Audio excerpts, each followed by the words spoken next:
ลยให้สุนฝากธรรมนี้มาช่วยย้ำเตือนอย่าลืมอย่าเลือนน้ำคำที่พร่ำสอนสังคมวุ่นวายสุดแสนอาวรณ์วันกลัวโลกจะรุ่มร้อนวันธรรมจะลับลอ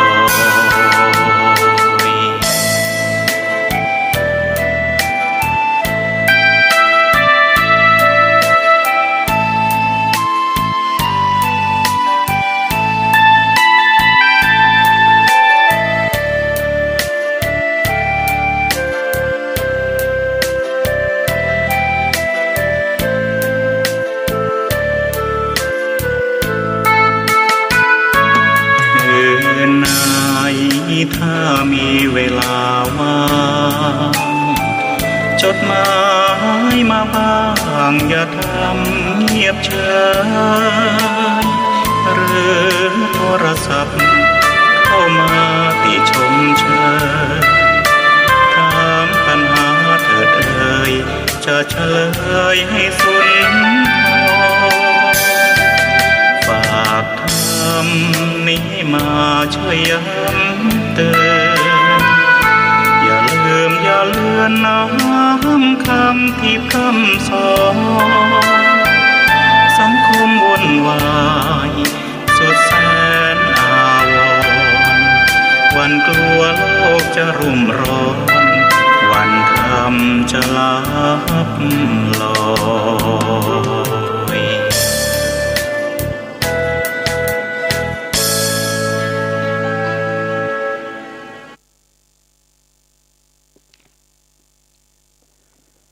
ปัจจุบัน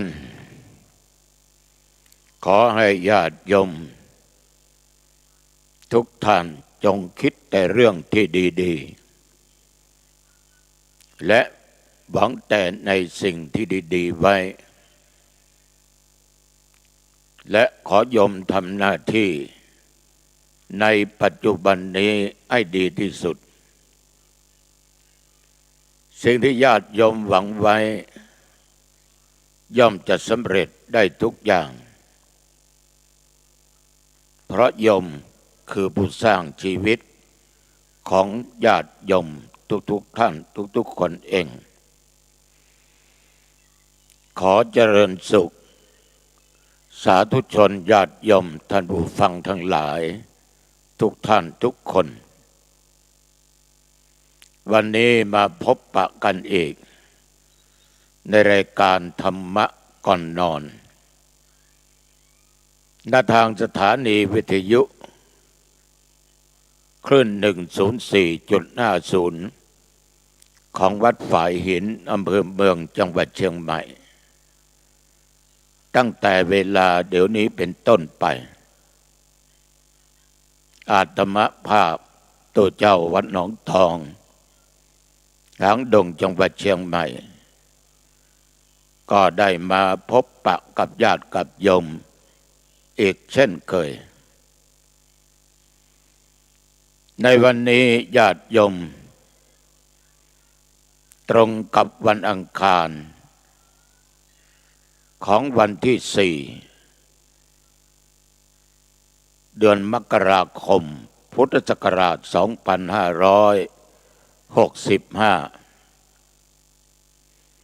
วันเวลาก็ผ่านไปโดยเราไม่สามารถจะยับยั้ง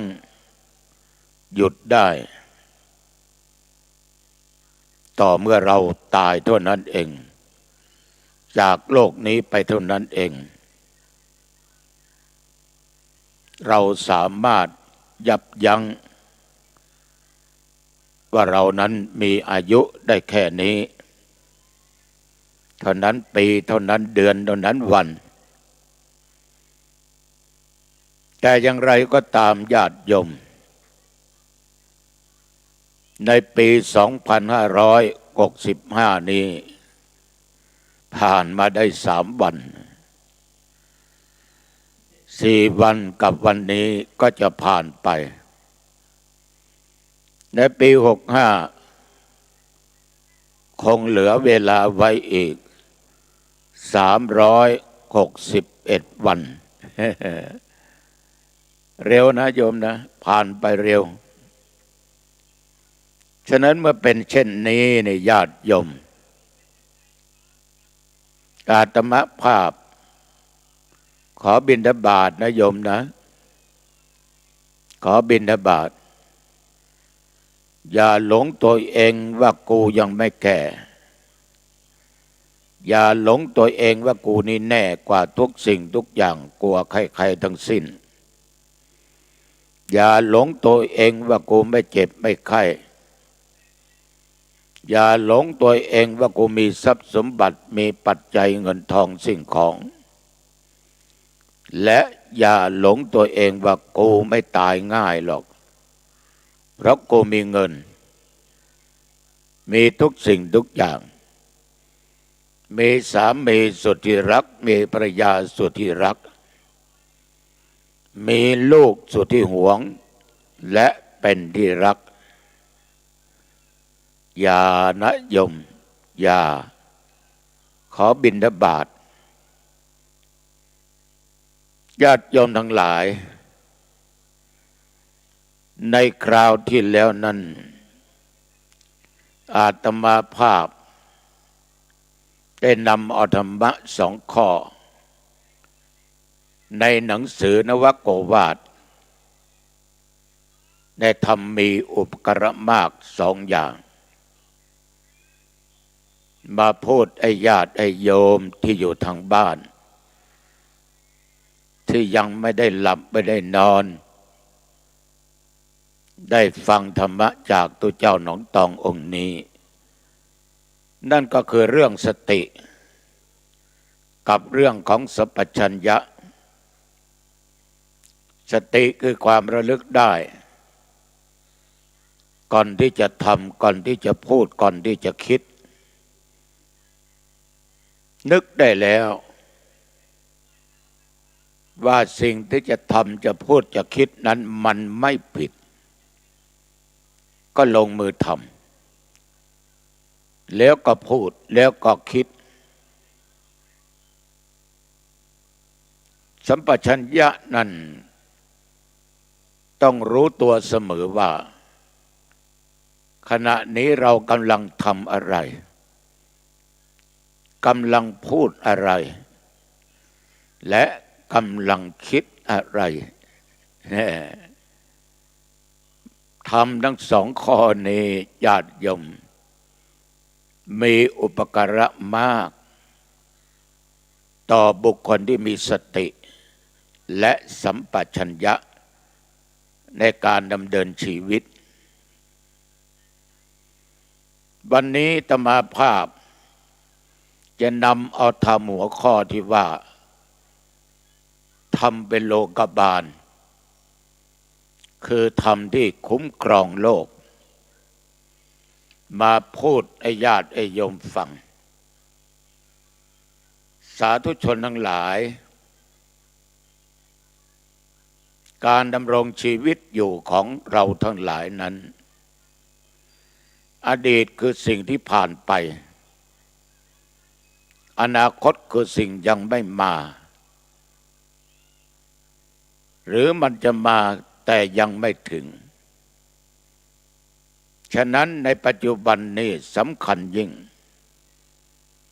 ปัจจุบันนี้โยมทำอะไรปัจจุบันนอกจากการงานของโยมฟังธรรมะจากตุเจ้าวัดหนองตององค์นี้แสดงว่าโยมไม่ขาดสติไม่ขาดสัมปชัญญะเมื่อไม่ขาดธรรมะเหล่านี้ญาติโยมจะชั่วจะดีก็อยู่ปัจจุบันนี่แหละถ้าปัจจุบันคิดในทางไม่ดีคิดชั่วญาติโยมการกระทำการที่จะพูดการที่จะคิดอะไรมันก็ชั่วได้แต่ถ้าปัจจุบันนี้เวลานี้ญาติโยม คิดแต่สิ่งที่ดีๆเรื่องที่ดีๆการกระทำทางกายต่อไปมันก็จะดีการพูดมันก็จะดีการคิดมันก็จะดีฉะนั้นปัจจุบันนี้สำคัญนักสำคัญหนาเหมือนอาตมาภาพเวลาขณะนี้สำคัญมากสำคัญอย่างไรญาติโยมอาตมาต้องมีสติขาดสติไม่ได้สติมาปัญญาเกิดสติเตลิดก็จะเกิดปัญหาเพราะว่าการนั่งบรรยายธรรมะอัดเสียงแห่งธรรมะถ่ายลงแผ่นซีดีแล้วนำมาสถานีวิทยุแห่งนี้ให้ท่านเจ้าหน้าที่ทั้งหลายได้เปิดให้ญาติโยมได้ฟังที่โยมอยู่ทางบ้านตัวเจ้าจะขาดสติไม่ได้ขาดสัมปชัญญะไม่ได้โยมทั้งหลายตัวเจ้าต้องคิดแต่เรื่องที่ดีๆแล้วก็หวังแต่ในสิ่งที่ดีๆไว้หวังไว้ว่าเรานำธรรมะมาพูดเนี่ยในเวลาเดี๋ยวนี้หวังไว้ว่าคงจะมีญาติโยมหลายท่านหลายคนทุกเพศทุกวัยที่กำลังฟังอาตมะหรือเราได้นำธรรมะมาพูดเราหวังอย่างนั้นนะแต่ความหวังนั้นอย่าหวังให้มากมันอาจจะเกินที่เราคิดก็ได้หรืออาจจะไม่ถึงที่เราคิดก็ได้หรือไม่มีก็ได้การหวังในสิ่งที่ดีๆมันก็ดีอยู่แล้วแต่มาคิดเสมอว่าเมื่อเสียงธรรมะของตัวเจ้าออกวิทยุไปมันต้องมีคนฟัง ไม่มากก็น้อยเลี้ยวมาพูดไปแล้วฟังไปแล้ว10 คน20 คนไม่ถึง100ก็ตามท่านผู้ฟังนำเอาธรรมะที่อาตมาภาพตั้งใจพูดตั้งใจคุยให้ญาติโยมได้ฟังนำไปคิดพิจารณาตรึกตรองเอาสาระอันเป็นประโยชน์ในการฟังธรรมะจากตัวเจ้านำไปประพฤติปฏิบัติตามในอนาคตญาติโยมกี่คนไม่กี่คนนั้นอาตมาภาพถือว่าได้ผล100 คนได้1 คนก็ได้ผลเหมือนอาตมาภาพมีลูกศิษย์เป็นเณรอยู่องค์หนึ่งหลาย10 ปีที่ผ่านมาเขาอยู่เป็นลูกศิษย์อาตมาภาพญาติโยมบวชได้2-3 พรรษาเณรก็สอบนักธรรมตรีธรรมโทได้ปีละชั้นทีนี้เณรอายุได้14-15 ปีวัยรุ่นนะโยมนะเป็นเณรก็มีเด็กผู้หญิงคนหนึ่งนะมาชอบเณรนะมาชอบเณรอ่านหนังสือที่ผู้หญิงคนนั้นเขียนมาโอ้บอกหลายสิ่งหลายอย่างให้ความหวังแก่เณรแต่มารู้ว่าวัยรุ่นนั้นมันเป็นยังไงเณรก็นึกชอบเด็กผู้หญิงคนนี้ขึ้นมาแต่มาสังเกตได้ก็เรียกทั้งเด็กผู้หญิงและสมณเณรมาพูดตรงหน้าว่าเธอทั้งสองนั้นรักกันไหม ถ้ารักกันก็บอกหลวงลุงนะเน้นไม่พูดเพราะอาตมาอยู่ตรงนั้นเด็กผู้หญิงก็บอกว่าบอกให้หลวงลุงรู้สิบอกให้หลวงลุงรู้เสียบอกว่ารักเน้นไม่กล้าบอกผู้หญิงก็เข็นเน้นทุกขณะว่าบอกให้หลวงลุงรู้ในที่สุดเน้นก็พูดอ้อมแอมเสียงไม่ดังครับแต่มาไม่โกรธแต่มาไม่โทษแต่มาไม่ดุไม่ด่าว่ากล่าวใดๆทั้งสิ้นเพียงแต่พูดว่านี่ลูกทั้งสองถ้าเธอทั้งสองนั้นรักกันจริงก็นับว่าเป็นบุญของเธอเป็นบุพเพสันนิวาสของเธอที่ได้มาเจอกันแต่ว่าระยะนี้หลวงลุงคิดว่ามันยังไม่ถึงเวลานะเนนก็ยังเป็นเนนอยู่เธอก็ยังเป็นนักเรียนอยู่ต่อมาญาติโยมได้ประมาณเกือบ2 เดือนเนนองค์นี้ก็ถือขันดอกไม้มาหลวงพ่อครับผมขอลาสิกขาครับถ้าอยู่ผมจะไม่มีความอดทนอดกลั้นผมมีความละอายต่อบาปต่อกรรมที่จะกระทำต่อไปครับผมนึกดูแล้วครับผมมีความอายมากครับ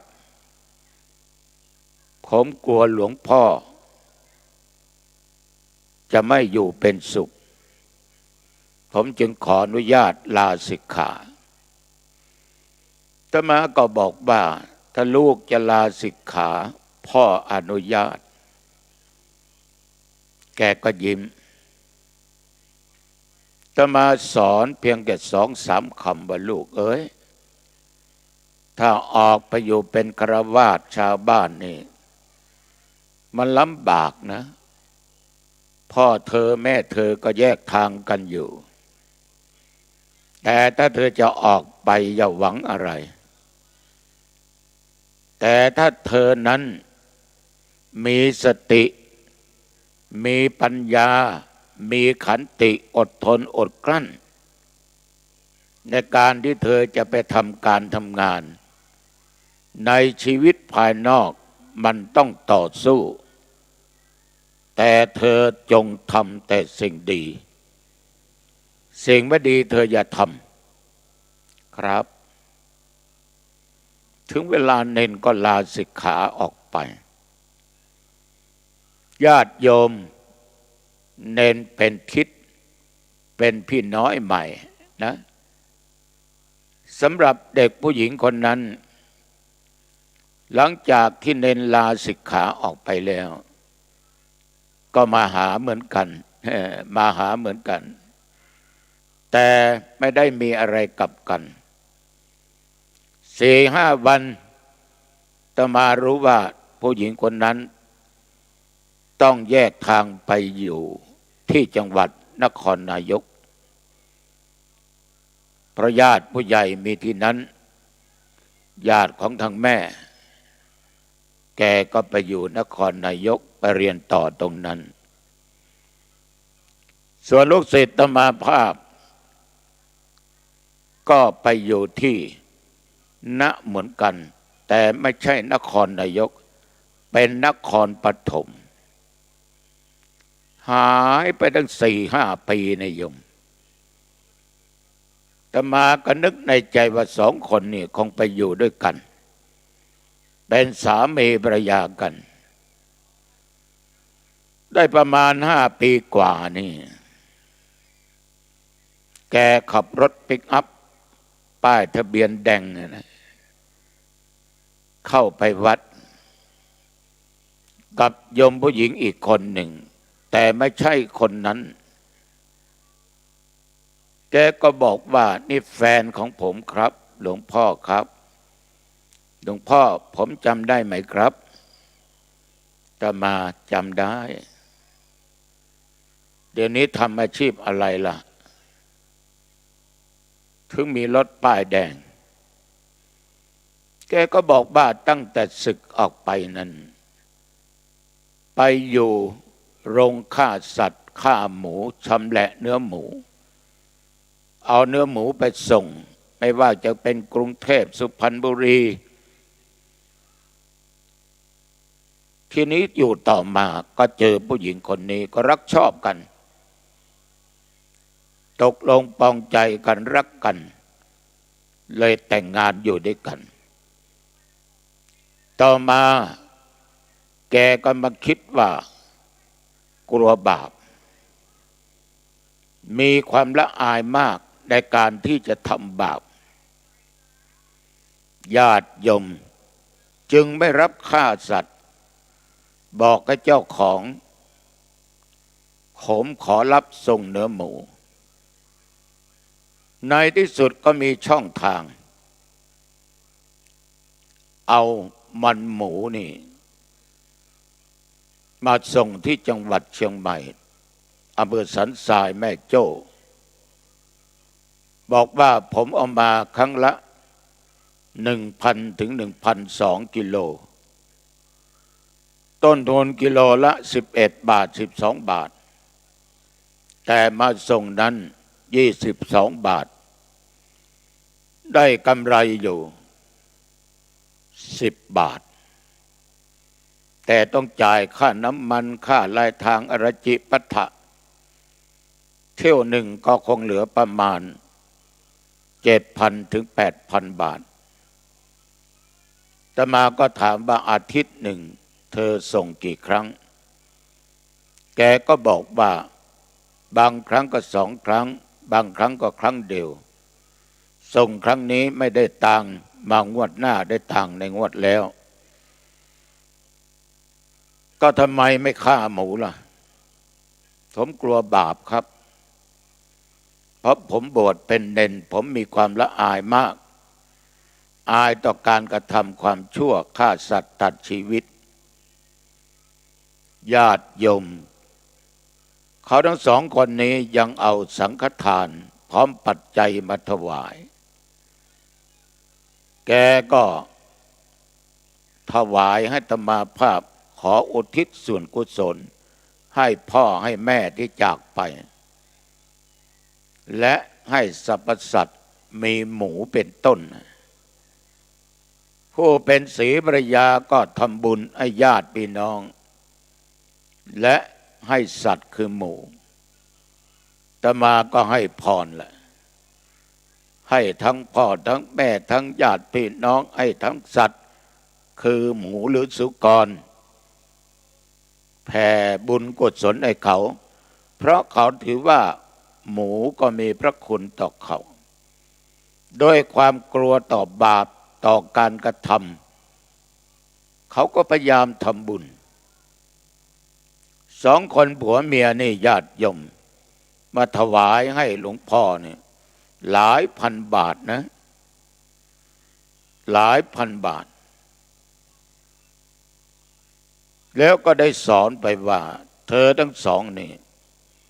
อดีตนั้นอย่าไปนึกแต่คิดทดแทนพระคุณเขาอนาคตสิ่งมาภายข้างหน้ายังไม่ถึงก็อย่าหวังอะไรให้มากแต่ให้คิดเรื่องในปัจจุบันให้ดีที่สุดแล้วก็หวังแต่สิ่งที่มันดีๆเอาไว้แต่อย่าไปยึดมั่นปรารถนาเกินตัวถ้าไม่สมปรารถนาก็เป็นทุกข์ใจฉะนั้นญาติโยม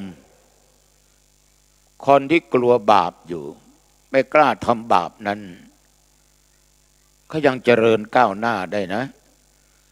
เหมือนลูกศิษย์คนนี้ยังมีชีวิตอยู่ไปมาหาสู่อยู่ตลอดเวลาฉะนั้นโยมในปี 2565 เนี่ยโยมจะทำการงานอะไรก็ตาม ขอทำหน้าที่ในปัจจุบันให้ดีที่สุดอาตมาเป็นตุเจ้าเป็นเจ้าคณะอำเภอเป็นเจ้าอาวาสวัดหนองตองเป็นที่ไหว้ที่สาที่กราบบูชาของญาติของโยมเป็นผู้นำเอาธรรมะคำสอนในทางพุทธศาสนาของพระพุทธเจ้าบ้างของพระอรหันต์บ้างของตัวเองที่มีประสบการณ์บ้านมาพูดญาติโยมก็ฟังและนำปฏิบัติอาตมาก็คิดว่าปัจจุบันเนี้ยอาตมาต้องทำดีให้ดีที่สุดการงานอะไรก็ตามอย่าคิดในสิ่งที่มันเลวร้ายที่มันเป็นบาปเป็นกรรมเป็นความชั่วเราต้องมีศีลเราต้องมีธรรมทำอะไรให้ถูกต้องตามทำนองครองธรรมตามตัวบทกฎหมายอย่าสร้างกรรมที่ไม่ดีทางกายทางวาจาทางด้านจิตใจฉะนั้นญาติโยมปี65นี้นะปัจจุบันเนี้ยเวลาเนี้ยตั้งแต่เดี๋ยวนี้เป็นต้นไปโยมจะทำอะไรขอทำในสิ่งที่ดีๆพูดอะไรพูดในสิ่งที่ดีๆคิดอะไรก็คิดในสิ่งที่ดีๆให้ดีที่สุดในปัจจุบันญาติโยมสิ่งที่เราหวังไว้นั้นนะโยมนะถ้าเราทำดีนะมันก็จะสมปรารถนาสำเร็จได้ทุกอย่างได้ทุกอย่างญาติโยมเนี่ยญาติโยมที่ฟังอาตมาภาพบางท่านบางคนนี่มีความตั้งอกตั้งใจทำการทำงานตามหน้าที่ที่ได้รับมอบหมายตามหน้าที่ที่ต้องรับผิดชอบถ้าเป็นพ่อค้าแม่ขายก็ตั้งอกตั้งใจค้าขายไม่เอาเปรียบลูกค้าเอาจิตเอาใจคนที่มารับใช้เราญาติโยมโดยไม่เลือกไม่แบ่งชั้นไม่แบ่งวรรณะแต่ทำงานด้วยความสุจริตใจญาติโยมความสำเร็จนั้นเกิดได้ทุกอย่างทุกเวลาที่เราประสบผลสำเร็จได้ให้โยมภูมิใจนะไม่มีใครสร้างให้เราไม่มีใครหยิบยื่นให้เราผู้สร้างชีวิตคือตัวเราเองฉะนั้นการจะกระทำอะไรก็ตามตัวเจ้าอยากจะฝากกับญาติกับโยมว่าต้องมีความละอายนะคือมีหิริถ้าทำอะไรโยมไม่มีความละอายต่อสิ่งที่เป็นบาปต่อสิ่งที่เลวร้าย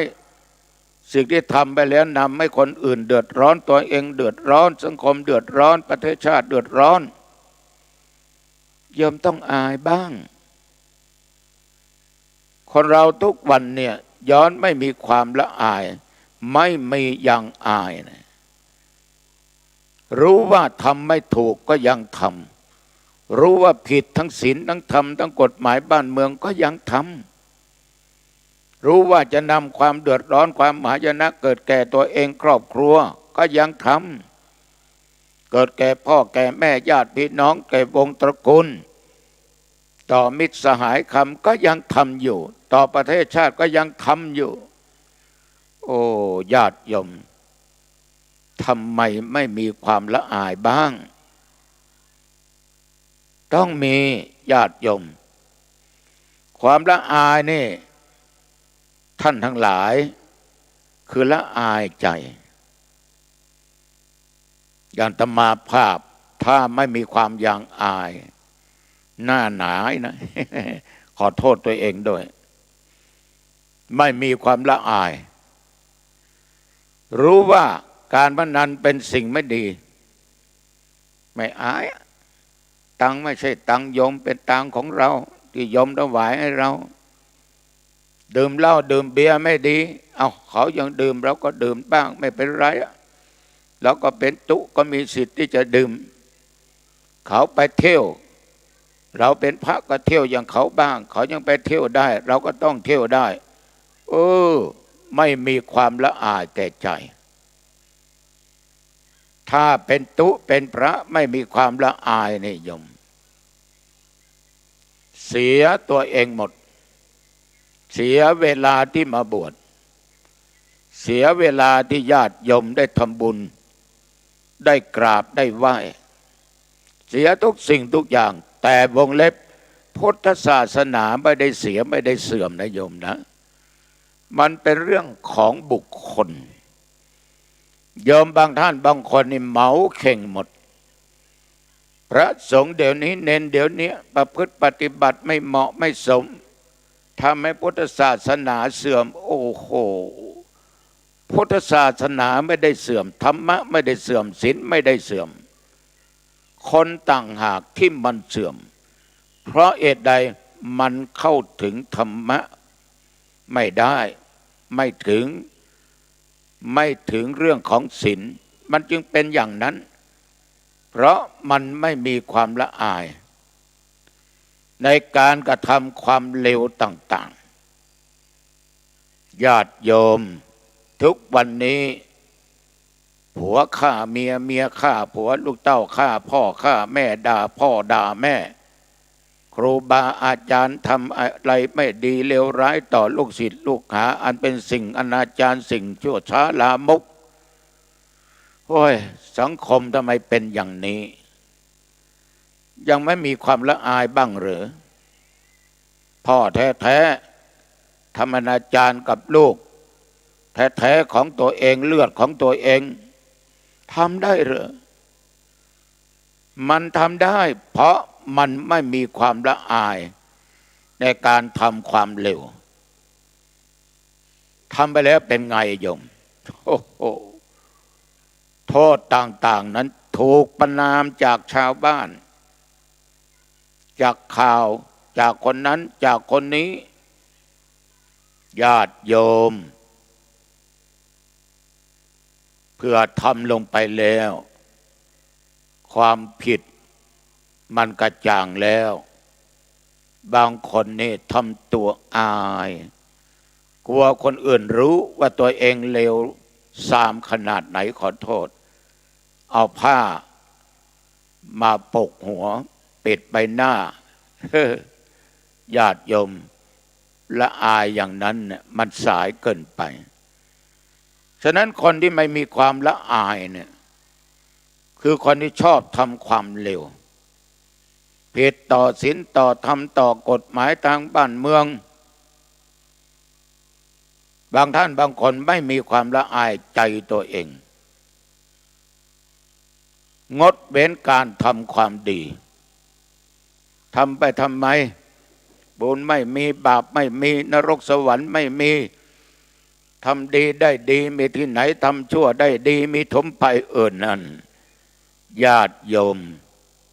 เลยไม่อยากจะทำความดีละอายบางคนจะเข้าวัดเข้าวาไหว้พระนบธรรมใส่ขันดอกใส่ไม่เป็นกราบพระไม่เป็นเกณฑ์ก็ไม่เป็นจะไปวัดก็มีความละอายต่อชาวบ้านกลัวเขามองหน้าไหว้ไม่ถูกกราบไม่ถูกใส่ขันดอกไม่ถูกเข็นของไม่เป็นญาติโยมไปอายสิ่งที่ดีเราไม่รู้ก็ต้องถามอยากงามก็ต้องแต่งฉะนั้นญาติโยม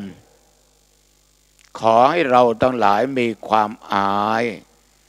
ต่อบาปต่อกรรมก่อนที่จะกระทำทางกายทางวาจาทางด้านจิตใจนะโยมนะรู้ว่ามันเป็นบาปต้องอายจะไปทำด่าเขาเป็นบาปหลอกเขาเป็นบาปลวงเขาเป็นบาปลักของเขาเป็นบาปประพฤติผิดในกามในผัวในเมียเขาลูกเต้าเขาเป็นบาปฆ่าสัตว์ตัดชีวิตเป็นบาปทรมานสัตว์มนุษย์สัตว์เดรัจฉานเป็นบาปเรารู้ว่ามันผิดทั้งศีลผิดทั้งธรรมมันเป็นบาป เป็นของชั่วช้าญาติโยมต้องละทิ้งละในปี2565แล้วตั้งตัวตั้งใจทำสิ่งดีๆที่ตนสามารถทำได้ที่ตัวเองสามารถทำได้ทำไม่ได้ต้องดูเขาสิ่งดีๆไม่ใช่ไปดูเขาดื่มเหล้าดื่มเบียร์หรือว่าเข้าบาร์เข้าคับต้องทำไม่ได้ต้องดื่มไม่ได้ต้องเต้นให้ได้ไม่มีความละอายหรือญาติโยมทุกวันสังคมไม่มีความละอายสังคมจึงอลหม่านเดือดร้อนอย่างนี้โอตตัปปะนี่โยมแปลว่าความเกรงกลัวเกรงกลัวต่อบาปต่อกรรมต่อการกระทำของตัวเองกลัวผลที่จะได้รับกลัวเขาถูกฆ่ากลัวเขามาทรมานกลัวเขามาลักมาล่อมาลวงกลัวเขาจะมานอกเล่นเมียตัวเองผัวตัวเองกลัวเขาจะมาหลอกกลัวจะขาดสติกลัวจะตั้งอยู่ในความประมาททำอะไรมีความกลัวต่อบาปมีความกลัวต่อสิ่งที่เลวร้ายชั่วช้าต่างๆญาติโยมทั้งหลายเลยกลัวต่อคำที่เรียกว่าทำผิดด้วยคำนึกหรือคำนึงถึงผลที่รับคือทุกโทษที่จะได้รับจากการทำความผิดนั้น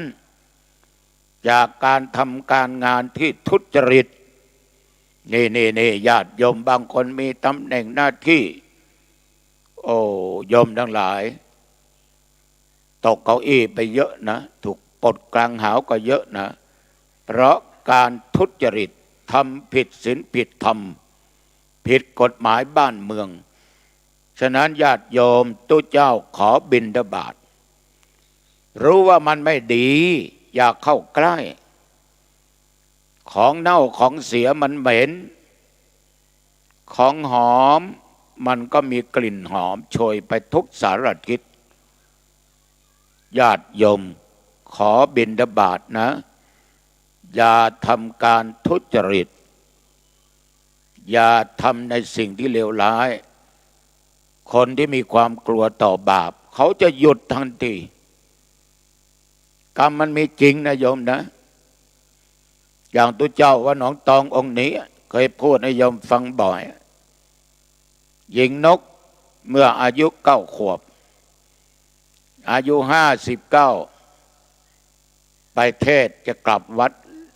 เกิดอุบัติเหตุรถชนกันนกที่ตมายิงมันไม่ตายแข้งขามันหักมันจับกิ่งไม้ไม่ได้วันนั้นรถเกิดอุบัติเหตุชนกันขาตมาภาพหักตมารู้ทันที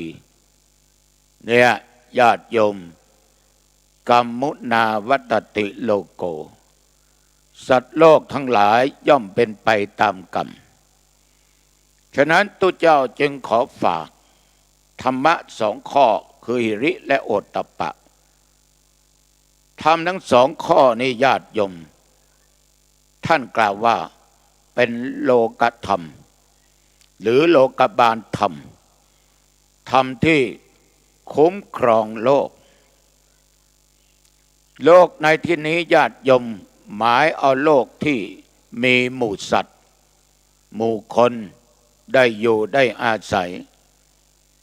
ฉะนั้นสาธุชนถ้ามีธรรม2 ข้อจะทำให้โลกนี้สังคมนี้เกิดสันติสุขหิริช่วยทำให้คนเกลียดความชั่วละอายใจที่ทำโอตตัปปะช่วยให้คนกลัวที่จะทำความผิดทำให้ละเว้นการทำความผิดต่างๆไม่ว่าทางกายทางวาจาทางใจได้เมื่อมันเป็นเช่นนี้ญาติโยม คนในสังคมก็อยู่ร่วมกันได้ อย่างร่มเย็นเป็นสุข มีความเห็นอกเห็นใจต่อกันและกัน ถ้าคนไม่มีธรรมะหิริและโอตตัปปะสังคมก็เดือดร้อนมีแต่ความเดือดร้อนมีแต่คนเห็นแก่ตัวฉะนั้นญาติโยมในปี65นี้ขอฝากธรรมะทั้งสองข้อไว้ธรรมที่ทำลายโลกคืออหิริกะไม่มีความละอายอโนตตัปปะไม่มีความเกรงกลัวต่อบาปต่อกรรมต่อการกระทำของตัวเองสองข้อนี้ฝากเป็นสคสนะญาติโยมฟังกันในค่ำคืนของวันนี้ถ้าโยมตั้งใจฟังก็จงนำเอาไปพิจารณาตรึกตรองตามเนื้อหาสาระของพระธรรมที่ธรรมาภาพนำมาพูดตุเจ้าก็เข้าใจว่าคงจะเป็นประโยชน์ไม่มากก็น้อยต่อญาติโยมท่านผู้ฟังในดิถีปีพุทธศักราช 2565 อาตมาขอคุณแห่งพระพุทธเจ้าทั้งหลายทั้งทุกพระองค์คุณแห่งพระสัทธรรมคุณแห่งพระสงฆ์อันมีพระมหาอัญญาโกณฑัญญะพระอริยสาวกเจ้าทุกองค์คุณบิดามารดาดินน้ำลมไฟอุปัชฌยะครูอาจารย์เทวดาบุญศีลบุญธรรมบุญที่ญาติโยมได้ทำบุญให้ทานบุญที่ญาติโยมได้ฟังเทศจากตุเจ้าหนองตองและหลายๆองค์บุญที่ญาติโยมได้เจริญสมาธิภาวนาขอให้เกิดปัญญาโดยเฉียบพลันขอบุญกุศลเหล่านี้เป็นบลปัจจัยให้ญาติโยมท่านผู้ฟังทุกท่านทุกคนทุกสารทิศอันเป็นมิตรในทางธรรมขอให้เจริญก้าวหน้าไปด้วยลาภด้วยยศด้วยสุขและสรรเสริญอายุวันโนสุขขังพลังพบกันใหม่ญาติโยมในวันโอกาสหน้า